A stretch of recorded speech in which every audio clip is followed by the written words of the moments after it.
नमस्कार, जनमन टाइम्स में आपका स्वागत है। मैं हूं आपके साथ मयंक। बीते कुछ दिनों में अडानी इंटरप्राइजेज और उसमें निवेशक कंपनियों के शेयर में तेजी से गिरावट आई है। खबरों की माने तो दुनिया के सबसे अमीर व्यवसायियों में शामिल अडानी को पिछले 4 दिनों में लगभग 1.5 लाख करोड़ रुपए का नुकसान हुआ है। ऐसा कहना गलत नहीं होगा कि हिंडनबर्ग रिपोर्ट ने भारत और एशिया के सबसे अमीर व्यक्ति गौतम अडानी को चिंता में डाल दिया है। अमेरिका की जानी मानी निवेश अनुसंधान फर्म हिंडनबर्ग ने कुछ दिन पहले ही अपनी जांच की एक रिपोर्ट जारी की थी, जिसमें अडानी समूह पर शेयरों में हेरफेर करने और अकाउंटिंग में धोखाधड़ी करने का आरोप लगाया था और इसे इतिहास का सबसे बड़ा घोटाला बताया गया। आइए जानते हैं कि सबसे पहले कि कौन है हिंडनबर्ग और उसकी रिपोर्ट्स का क्यों पड़ रहा है इतना असर। हिंडनबर्ग रिसर्च एक फाइनेंशियल रिसर्च फर्म है जो पब्लिकली ट्रेडेड कंपनियों के बारे में रिसर्च और इन्वेस्टिगेशन करता है। ये कंपनियों के वित्तीय और बिजनेस प्रैक्टिस के खिलाफ जांच करता है और रिपोर्ट जारी करता है जो निवेशकों के लिए सूचनात्मक होता है। ये short selling, hedge fund, mutual fund और अन्य संस्थागत निवेशकों के लिए रिसर्च रिपोर्ट जारी करता है। ये रिपोर्ट्स कंपनियों के फाइनेंशियल, मैनेजमेंट और बिजनेस प्रैक्टिस के अगेंस्ट इन्वेस्टिगेशन होते हैं। ये रिपोर्ट्स इन्वेस्टर्स के लिए इंफॉर्मेटिव होते हैं क्योंकि ये उन्हें कंपनी की रियल कंडीशन के बारे में बताते हैं। ये फर्म अपनी रिसर्च रिपोर्ट को मीडिया और रेगुलेटर के साथ भी शेयर करता है, जिसका कंपनी की पब्लिक इमेज पर असर पड़ सकता है। 24 जनवरी को अमेरिकन संस्था द्वारा प्रकाशित हिंडनबर्ग रिपोर्ट में अडानी और उनके ग्रुप की 7 कंपनियों पर आरोप लगाया गया कि पिछले दशकों में इनमें शेयरों की गड़बड़ी और वित्तीय खातों में हेराफेरी चल रही है। कुल मिलाकर 80 से अधिक आरोप हैं, जिनमें प्रमुख आरोप हैं कि गौतम अडानी के बड़े भाई विनोद अडानी व करीबी सहयोगियों द्वारा नियंत्रित दर्जनों शेल फर्म हैं। ये कंपनियां स्टॉक में हेरफेर और मनी लॉन्ड्रिंग सहित कई कार्य करती हैं और अडानी इंटरप्राइजेस और अडानी गैस के लिए स्वतंत्र ऑडिटर अज्ञात फर्म है। अडानी फर्मों द्वारा लिया गया कर्ज जिससे पूरे समूह को अनिश्चित वित्तीय स्थिति में डाल दिया है। हालांकि अडानी कंपनी ने इसके जवाब में एक विज्ञप्ति जारी की है, जिसमें हिंडनबर्ग पर आरोप लगाते हुए ये कहा गया है कि संस्था ने एक तरफा रिपोर्ट छापी है, यानी कि उन्होंने किसी भी बिंदु पर अडानी कंपनी से उसका खुलासा नहीं मांगा है, ऐसे ही उसे छाप दिया है। दूसरा यह है कि अधिकांश बिंदुओं पर भारतीय न्यायालयों ने कंपनी को पहले से ही बरी कर दिया है।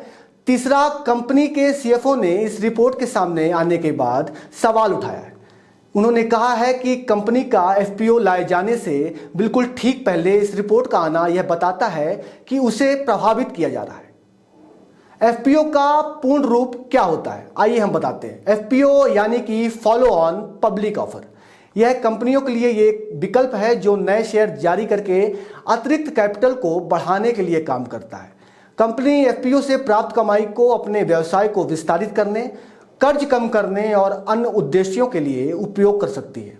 एफपीओ के दौरान अपने मौजूदा शेयर धारकों को भी नए शेयर का ऑफर कर सकती है, जिसे कि राइट्स इशू या राइट्स ऑफरिंग कहते हैं। बता दें कि हिंडनबर्ग रिसर्च की रिपोर्ट के बाद अडानी ग्रुप की लिस्टेड कंपनियों के शेयर व कंपनी के निवेशकों को एक दिन में ही करीब 1 लाख करोड़ रुपए का नुकसान हुआ था।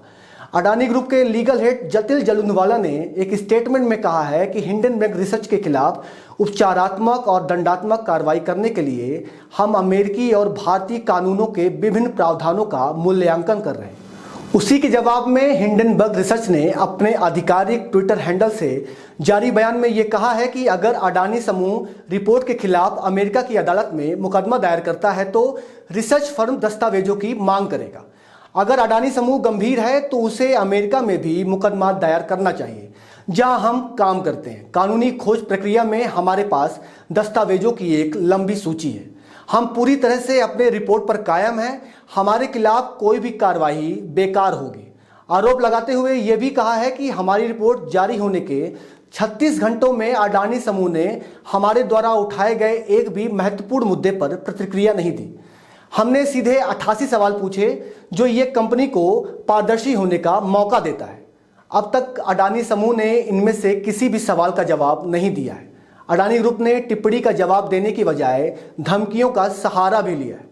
ये तो थे हिंडनबर्ग और अडानी समूह के पक्ष, लेकिन यहाँ ऐसे में सवाल उठना लाजमी है कि हिंडनबर्ग ने अपनी रिपोर्ट ऐसे समय में जारी की जब अडानी ग्रुप अगले 2 दिनों में देश का सबसे बड़ा एफपीओ लॉन्च करने वाला था।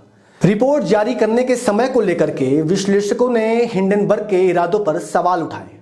हिंडनबर्ग पर सवाल एक नज़र में इसलिए भी जायज़ दिख रहा है क्योंकि यह कंपनी शॉर्ट सेलिंग का कारोबार करती है। शॉर्ट सेलिंग की बात खुद हिंडनबर्ग ने भी कही है। कुछ समय पहले अपने रिसर्च रिपोर्ट में कंपनी को टारगेट करने के आरोप में अमेरिका के न्याय विभाग ने 30 इन्वेस्टमेंट एवं रिसर्च कंपनियों एवं उनसे जुड़े लोगों के खिलाफ जांच शुरू की थी। जिन कंपनियों के खिलाफ जांच शुरू हुई थी उनमें हिंडनबर्ग रिसर्च भी शामिल है। फर्म के संस्थापक नेट एंडरसन कथित तौर पर कॉरपोरेट आपदाओं की पहचान करने और उनसे मुनाफा कमाने में माहिर है। हिंडनबर्ग बड़े फंड से जानकारी प्राप्त करता है और इस प्रकार उन्हें अपने शॉर्ट ट्रेडों में मदद करता है। अब सही गलत का फैसला तो आगे जाकर ही होगा। फिलहाल शेयर बाजार में खलबली और निवेशकों की चिंता को इस रिपोर्ट ने बढ़ा दिया है। बता दें, घर के राशन से लेकर के कोयले की खदान तक, रेलवे, हवाई अड्डे, बंदरगाह से लेकर के तमाम बिजली बनाने के ऐसे दर्जनों कारोबार हैं जहां गौतम अडानी समूह की बड़ी दखल है। अगर हिंडनबर्ग की रिपोर्ट में सच्चाई है और वित्तीय अनियमितता पाई जाती है तो यह कहना गलत नहीं होगा कि देश के निवेशकों को भी वित्तीय संकटों का सामना करना पड़ सकता है। अभी इस रिपोर्ट में इतना ही। आगे की खबरों के लिए देखते रहिए जनमन टाइम्स, उभरते विंध्य की आवाज़।